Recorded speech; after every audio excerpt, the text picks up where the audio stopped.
It's 12 hours GMT here in Accra. I am Wendy Lai and you're watching Midday Live. Our headlines for this afternoon.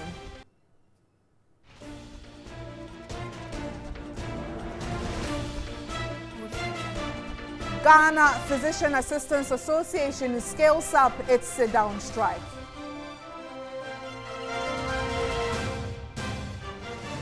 Coming up in business, a former deputy governor of the Bank of Ghana chides local banks for going to meet president over 400 million cedi recapitalization. And on the international front, 3 commissioners from Kenya's election board resigned, citing failure of the board's leadership and dysfunction in the organization.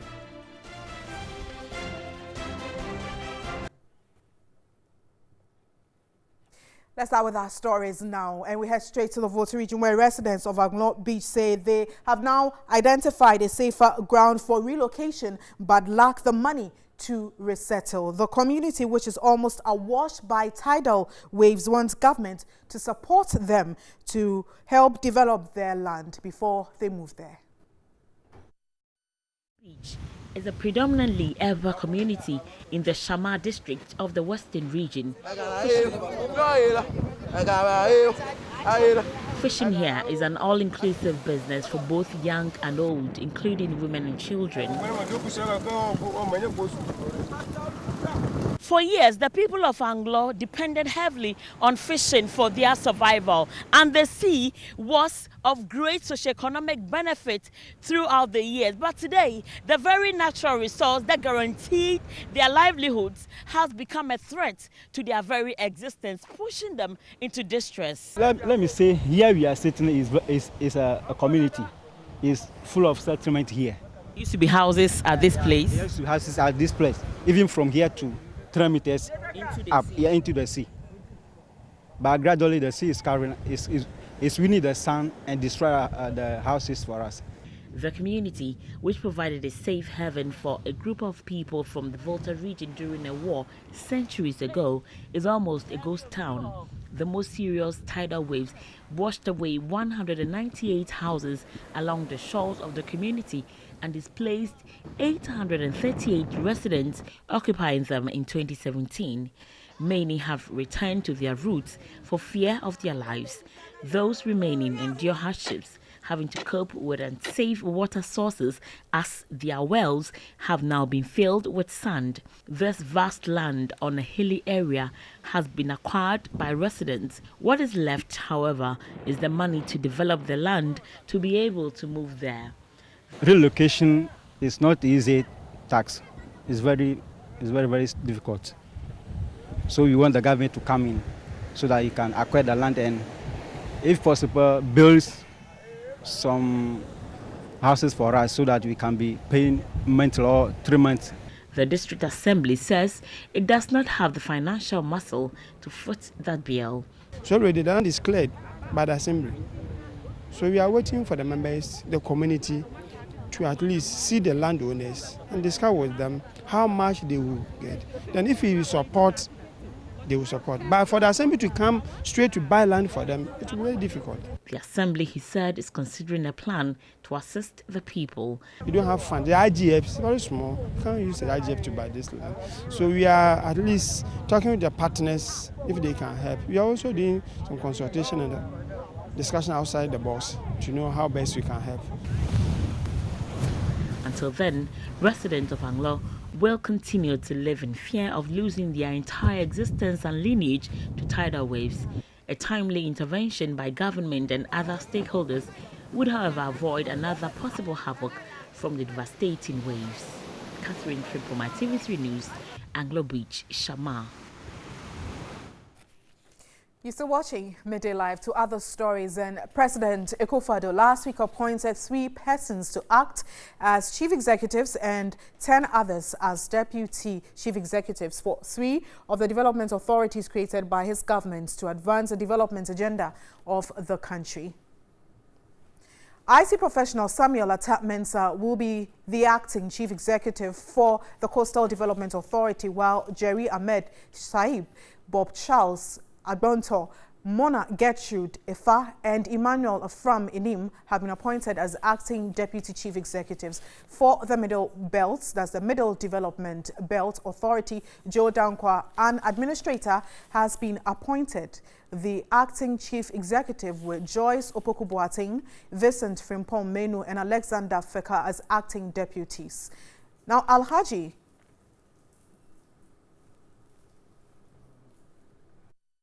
Abdulmajid Harun, as an agricultural economist, will head the Northern Development Belt Authority, and there's more on that with some of his deputies as well.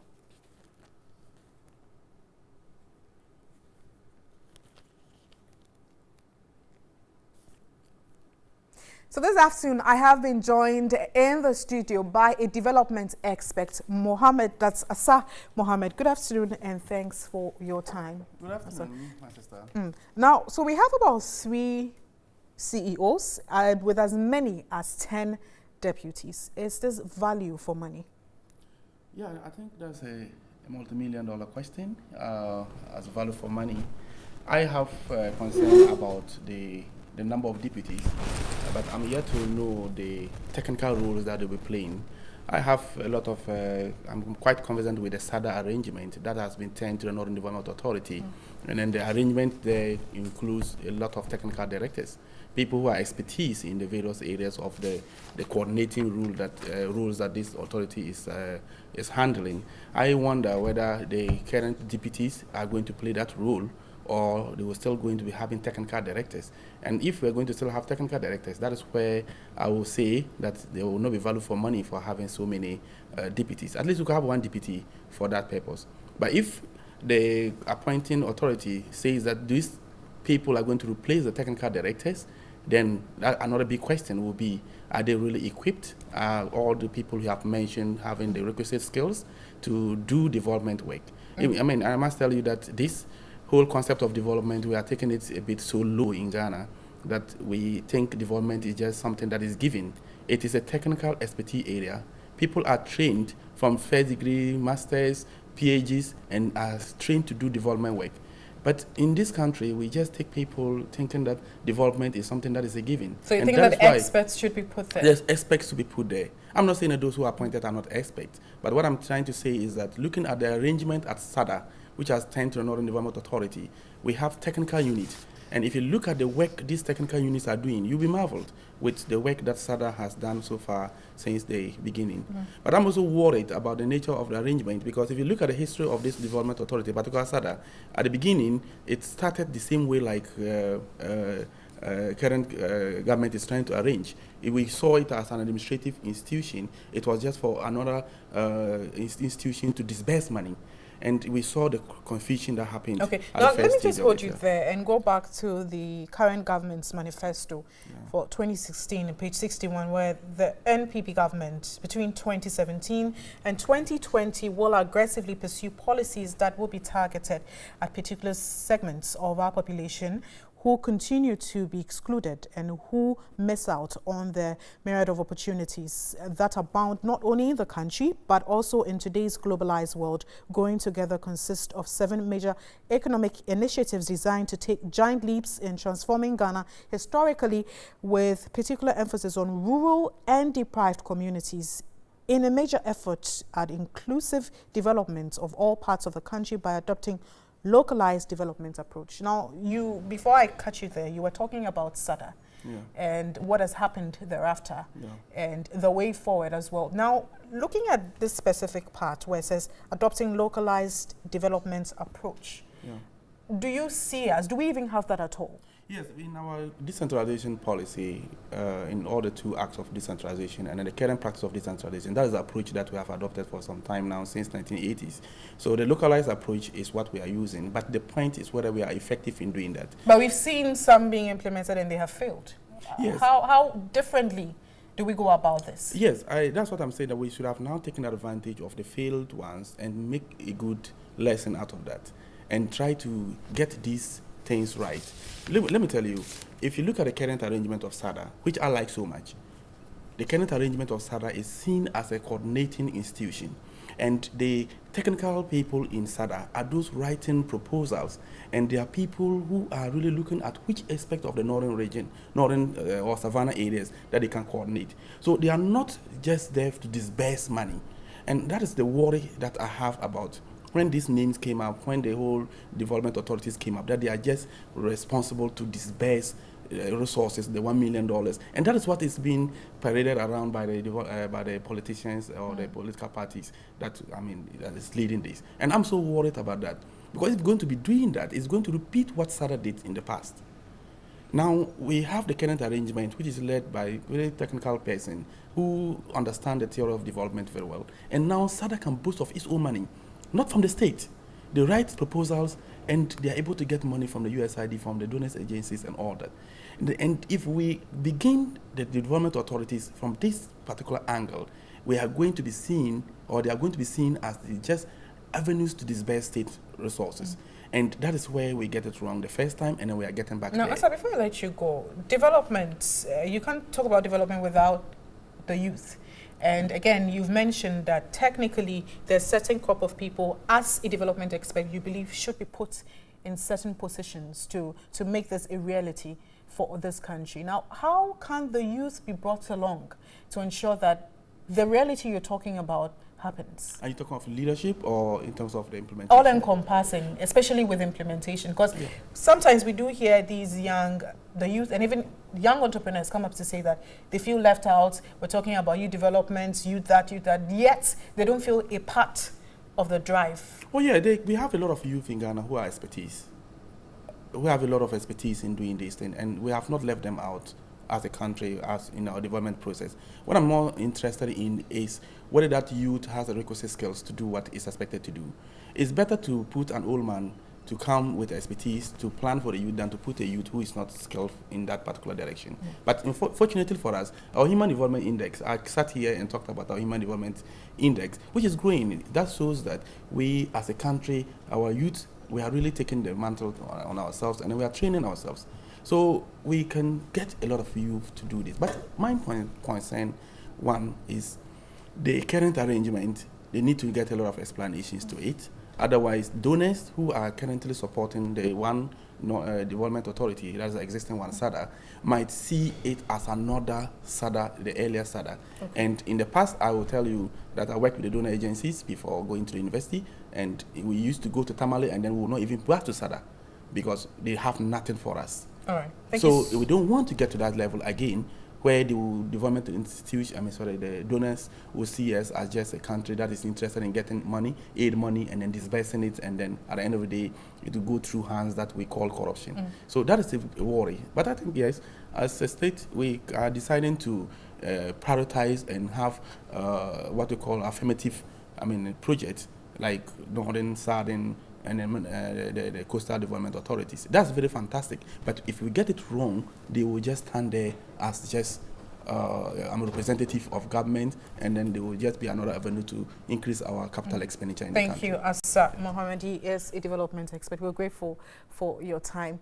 You're still watching Midday Live, and health workers at the community-based health planning and services CHIPS compound at Ahirkose in the Mansia West District have appealed for the provision of basic resources in health delivery.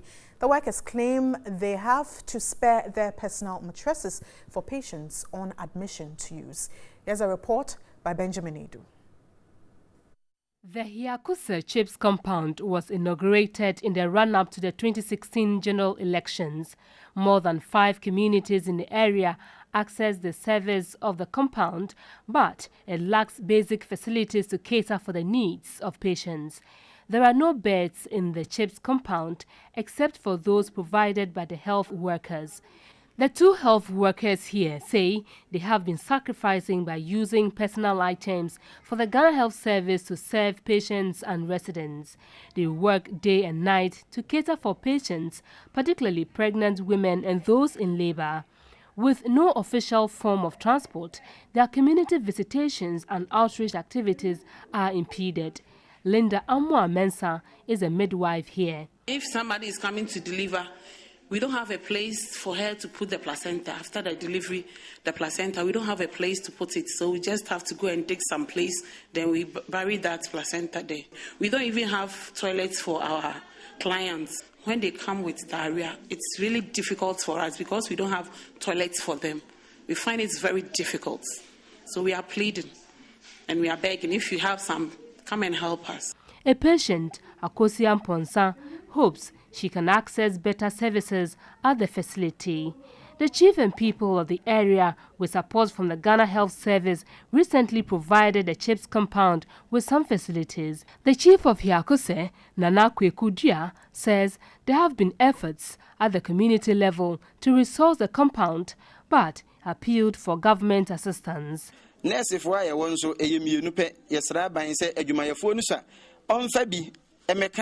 We need more nurses and other health workers. The CHIPS compound itself needs to be fully equipped for quality health delivery.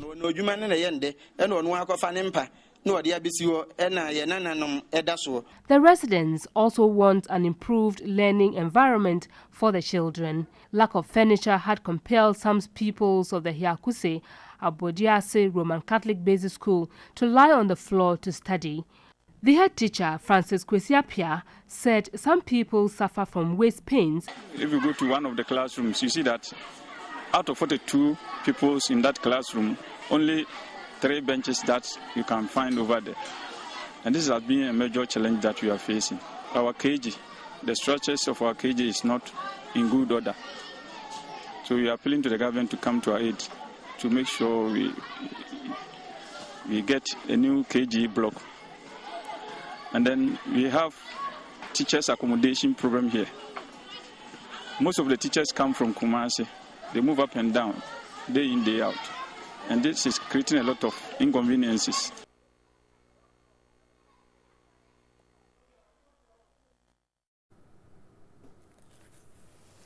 Let's look at some more. And a former Minister of Roads and Highways and MP for Tamale Central, Inusuf Hussaini, says it is a misconception for anyone to allege that some MPs who served as ministers in the erstwhile Mahama administration received double salaries. Speaking on New Day, Inusuf Hussaini, who is one of the MPs invited by the CID over the double salaries issue, maintained the allegations are spurious.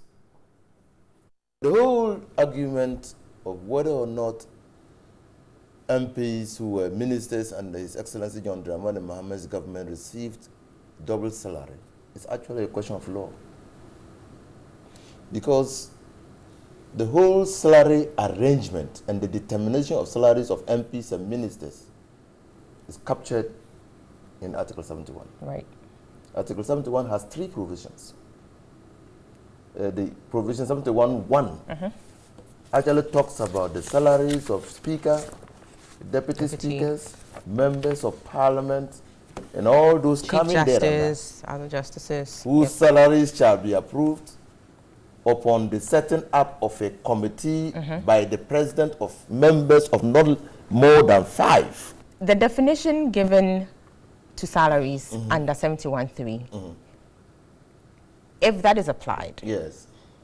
The question is, did you take double of that? So the question now one will have to ask is, when was the salary of MPs determined such that they took double of that salary? But they were taking salaries nonetheless. No, so we come. So that's the misconception. It's a fundamental misconception. It's your salary is only determined upon the setting up of a committee by His Excellency the President. Until the setting up is done, myself and Obi Amwa as MPs are taking advance payments, payment on account. It is this government that paid the salary arrears. It is this government that paid the retirement benefits. It is this government that was enjoined to reconcile whatever payments had been made to previous Article 71 office holders and the entitlements that was due them. You're still watching Midday Live. Do stay with us.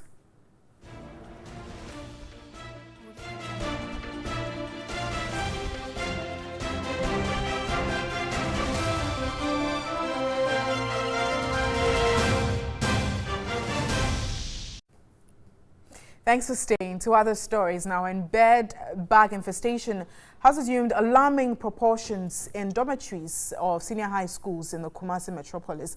This poses a looming health threat as students are compelled to sleep in classrooms.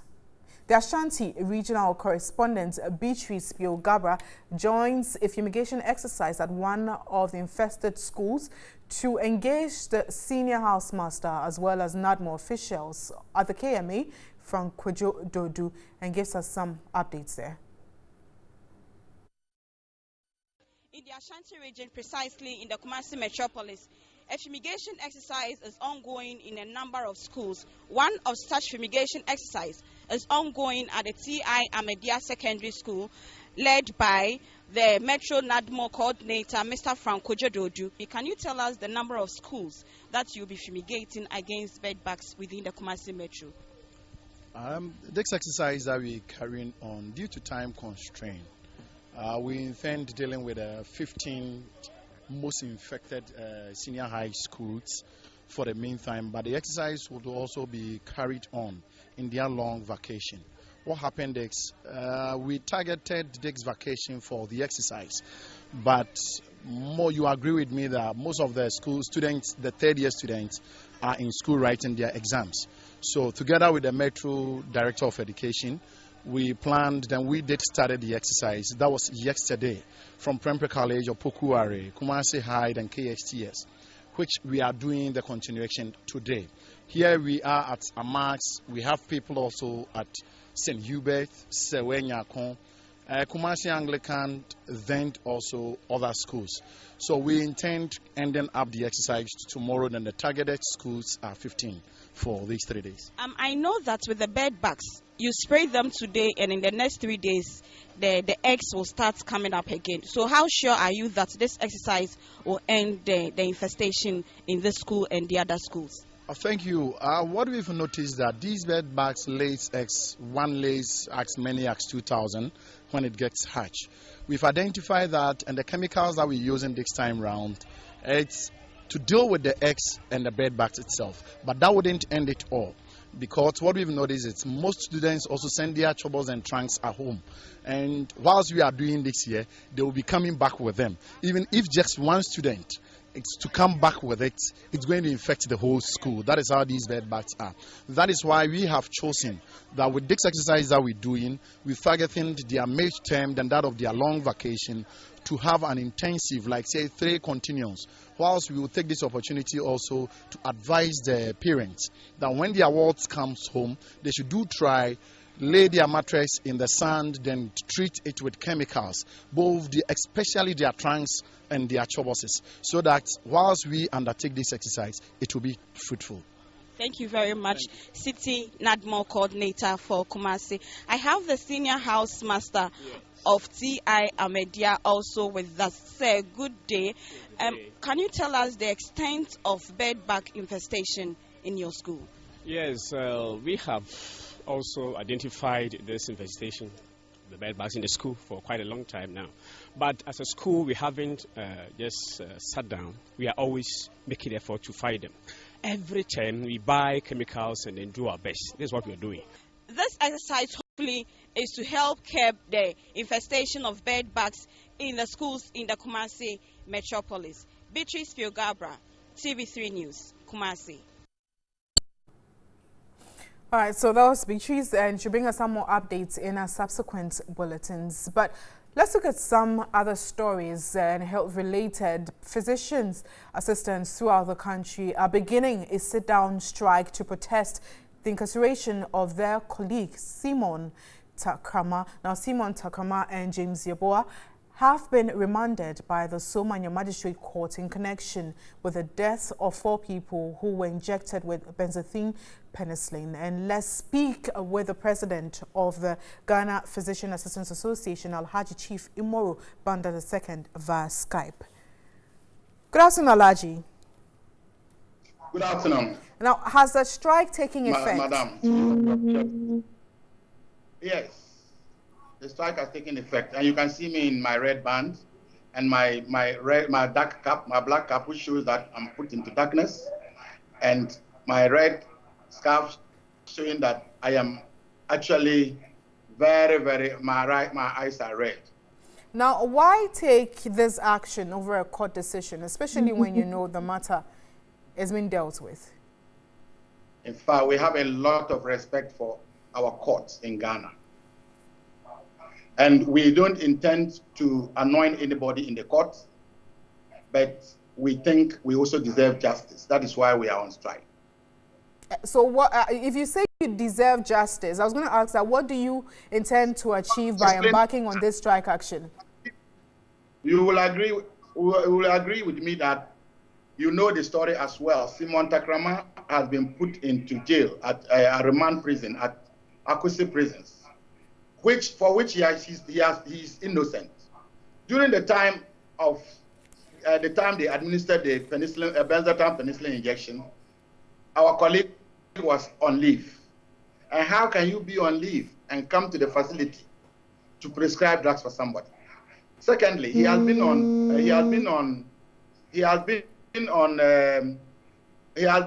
just been taking over the station for the past 6 months, and the district director was the one who was supervising the facility before he came there. And if he is arrested for being responsible for the clinic, why come that the district director is not arrested? Because he's the overall boss of the facility, of the district. And it's the district director who carried this man to the police station and asked them to take him along. And the day of the first court, he never appeared there. Nobody from the district directorate went there. The regional director, they never sent anybody. The human resource director, nobody was there. And then this is the case. James Yeboah was the one who actually requested for the injection to be given. And everybody, even children in the town, knows that James Yeboah is a pensioner who has been there for the past, who has been on pension since 6 years, and he's working there. So does the district director want to tell us that he doesn't know of his activities? I further want to add that the district director is in link with James Yeboah, because he's also a disease control officer who is the district director, and James Yeboah is a retired disease control officer, and he reports directly to James Yeboah. James Yeboah reports directly to him. This Simon Takrama is not supplying him, even though he's in charge of the facility. Doesn't supply him with anything. He doesn't supply him with drugs, not stationary. James Yeboah never pays monies accrued from his end to the coffers of the facility. Now, Alaji, if I can catch you there, Alaji, why should patients suffer such consequences? Isn't there any other way you can air your grievances or pursue this matter further? And how long do you intend embarking on strike? I sincerely want to apologize to the Ghanaian populace that we are really very sorry for what we are doing, but it's just because nobody cares about the Ghanaian physician assistant. And I want to tell you that we are the people manning the rural areas of the country. And about 70% of the population lies in the rural areas. And if nobody cares about us, we will have to care for ourselves. And that is why we are fighting for Simon to come out. We know that the law must take its own course. But how long do you think that the investigation should take him? He's been in prison for the past 2 weeks, and they are saying that until May, 2nd May, what wrong has this man done that he deserves this type of punishment? So now, we are reacting because if it is not me, if it is Simon today, tomorrow it will be me, Chief Imoro or Abulai or Akwesi or Kwame. So please, we want the Ghana Health Service and the Minister for Health to know that we are also there. We are not begging for any money. We are not asking the government for more money for anything, but we are asking for justice, and we want Takrama out of prison, period. And if he comes up to prisons tomorrow or today or tomorrow, we have nothing to do. We'll stop our strike. Well, thank you so much for your time. I have been speaking to the president of the Ghana Physician Assistants Association, that's Alhaji Chief Imuru Banda II. We'll bring you some more updates on that very story. But to some other stories here this afternoon. And we're looking at the Commonwealth and things you have to know in relation to the Commonwealth. Now, the Commonwealth Heads of Governments meeting is taking place in London and Windsor from today, April 2016, that's April 16, 2018 to April 20, 2018. And let's look at some of the 7 things you need to know about the Commonwealth, of course, of which Ghana is a part of. It's home to almost 1/3 of the world's population, and about 2.4 billion out of the 7.4 billion people live in the Commonwealth's 53 countries. Most are the under age 30. India accounts for about half of the total population, and 31 Commonwealth members have a population of 1.5 million people or fewer. That's some bits on what you need to know on the Commonwealth. Now, Rwanda and Mozambique became members in 2009 and in 1995, respectively, and neither has a British colonial past or constitutional link. And the 16 countries have the Queen as a head of state, and 6 countries have their own monarch. 31 countries are republics, and the Commonwealth makes up a quarter of the world's land mass.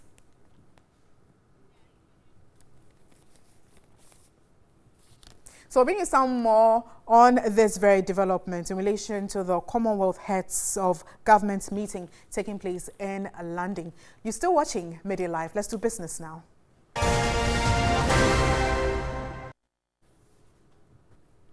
Let's do our stories now. And a former deputy governor of the Bank of Ghana, Emmanuel Osiedu-Mante, has chided some local banks for going to meet the president to consider their proposal to have the deadline for the recapitalization spread over a 4-year period instead of the December 31. According to him, any intervention by the presidency will undermine the authority of the central bank, a situation he says may affect the financial sector greatly.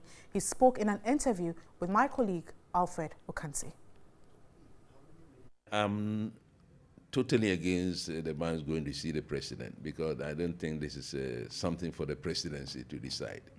The Bank of Ghana has a board, 3 governors over there. There's a board of directors composed of very competent people, professionals, and people who distinguish themselves in the industry and business and their own professions. So they are capable of handling this issue. Now, the other thing is the minimum capital is not fixed arbitrarily. A lot of thinking goes into getting the minimum capital fixed. If you start a bank today, assuming you are afraid you have a license to start a bank,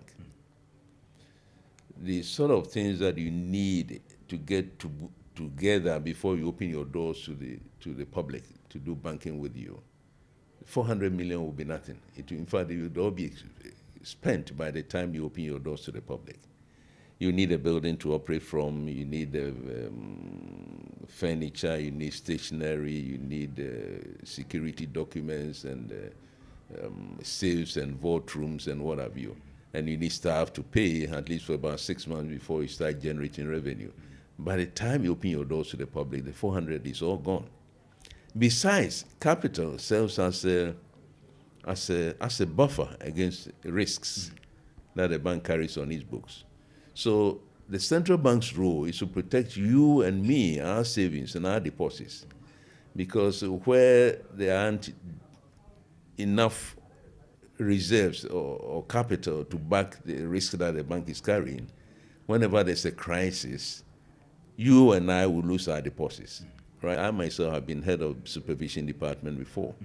And we monitor the performance of the banks on weekly basis, on monthly basis, on quarterly basis, and on yearly basis, right? So when something goes wrong, you have people in the Bank of Ghana who will write to the bank and say, wait a minute, you're heading in the wrong direction, so take corrective measures. This regulatory architecture is that strong. I mean, you're talking about the monitoring wing of the Bank of Ghana being that strong. When you were there, you do daily, weekly, monthly, quarterly monitoring of banks. How come we got to this point? A good question, but withdrawing a license is, as I said, it's a last resort. When a bank is not meeting capital adequacy requirement, you don't just withdraw a license. When the liquidity reserves are not being met, you don't withdraw a license. In fact, in the case of capital and the others, the latest one, I'm told Bank of Ghana even had to give liquidity support, right? So it's a situation where you keep nurturing an ailing institution. And still some business stories, and some indigenous banks in the country are accusing the present and past governments of deliberately shifting the growth of the local banks. This comes after President Akufo-Addo set up a 10-member committee to look into the petition presented by the Association of Indigenous Banks to extend the deadline of the minimum capital requirements. There's more in the following report. The local banks argue that governments have consistently overlooked the efforts of local banks and granted huge contracts to foreign banks operating in the country.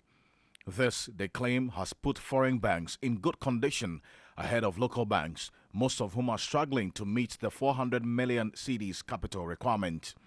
The members of the association made the accusation when they met government at the Jubilee House to present a petition for an extension of the deadline for meeting the capital requirement from December 2018 to December 2022.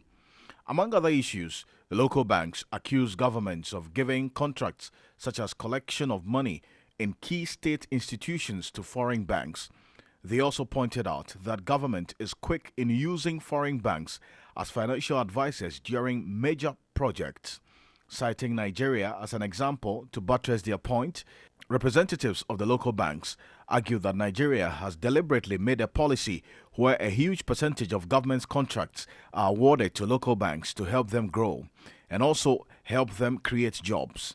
They maintain that situation is the opposite in Ghana, where major contracts go to the foreign banks. The local banks also shut down arguments that they must grow their capacity to undertake big-ticket projects. They stress that it is not the business of all banks to undertake big-ticket projects. In addition, they argue that the solution to challenges facing the local banks is not to sharply increase the capital requirement in a short period, but to ensure good corporate governance. And that's all for business. But this afternoon, MTN Video reports Stephen Afotea, citizen journalist, reports from Tanoso on a new poll which has been fixed after his very first report.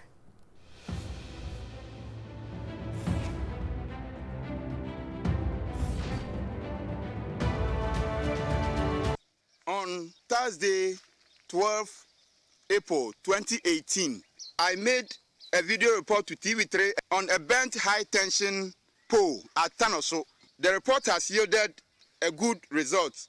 A new pole has been erected to save the situation. People in this area can now live in peace. From Tanoso in the Kumasi metropolis, this is Afote Stephen, reporting for MTN Video Reports.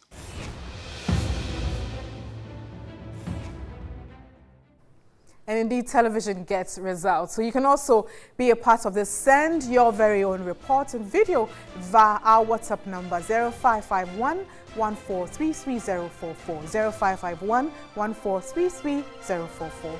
We're taking a breather. Do stay with us. Sports is next.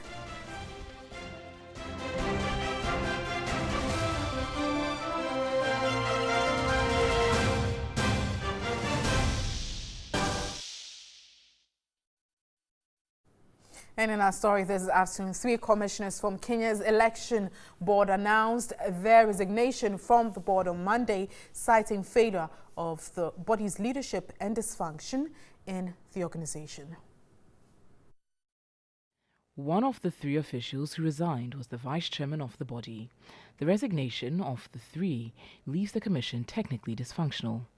Commissioner Roselyn Akombe was the first IEBC commissioner to call it quit at the height of the 2017's repeat presidential poll.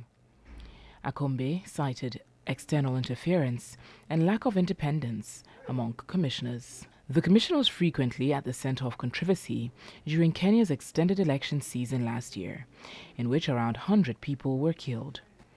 Last week, the commission sent its chief executive on 3 months compulsory leave, pending an audit, it said, without giving a detailed reason for the move. We're now bringing a compilation of other international news stories.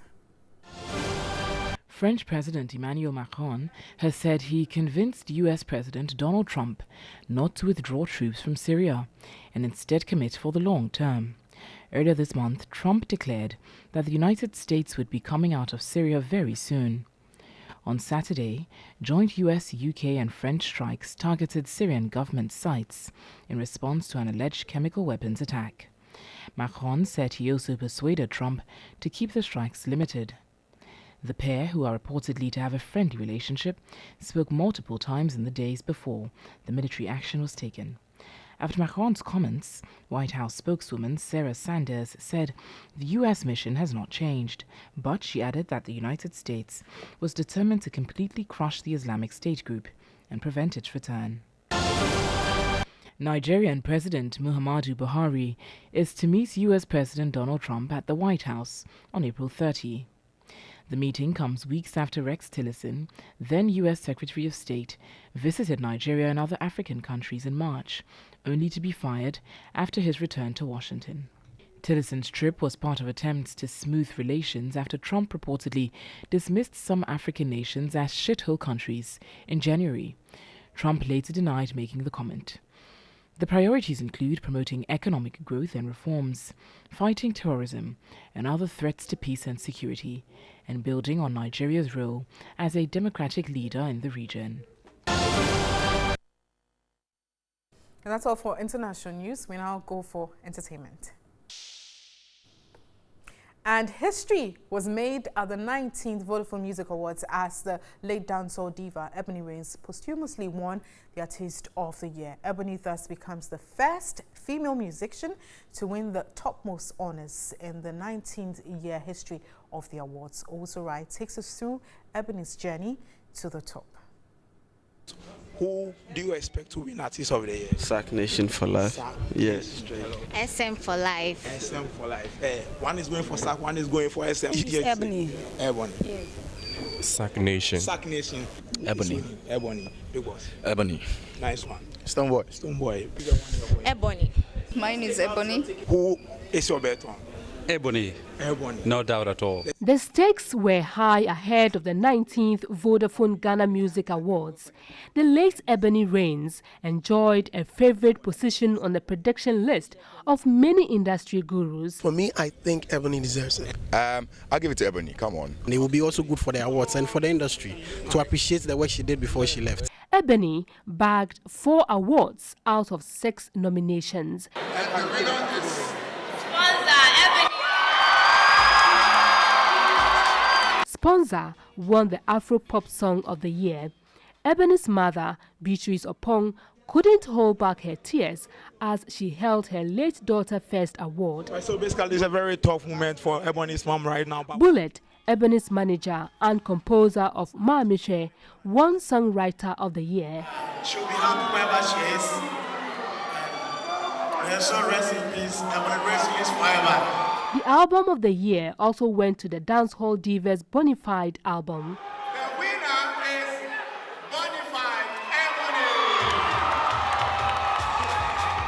Ebony. Ebony again beats competition from 4 top male musicians, Sarkodie, Shatta Wale, Stoneboy, and 2017 Artist of the Year winner Joe Mettle to win the topmost honors, Artist of the Year. Artist of the Year is very well deserved. Consumers Award to Ebony. It was a bittersweet moment for Ebony's father, Nano Opoku Kwarteng, who wished her daughter was alive to experience her career high point. The feeling is deep. I'm happy. I'm very happy that the Queen won this prestigious award. She's worked hard, like I said, and actually she deserves that. And I'm very happy for her and myself and my entire family. He sees the historic feat as a result of hard work. Her mother beamed with smiles. And it's all joy here at the Accra International Conference Center. I feel so special today. I'm happy. The singer's siblings and cousins couldn't hide their joy.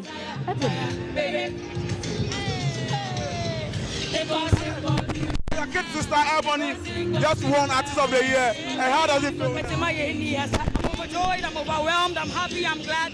I'm so excited right now. Ebony is the first female musician to win the Artist of the Year award and the first to win the award posthumously.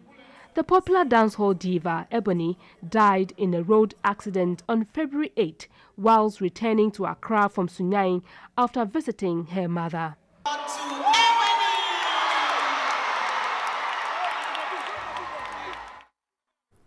And she won. Congratulations to all award winners as well. And that's how we wrap up this afternoon. I am Wendy Lai. Do have a lovely afternoon and thanks for watching. Enjoy the rest of our programs. Good afternoon.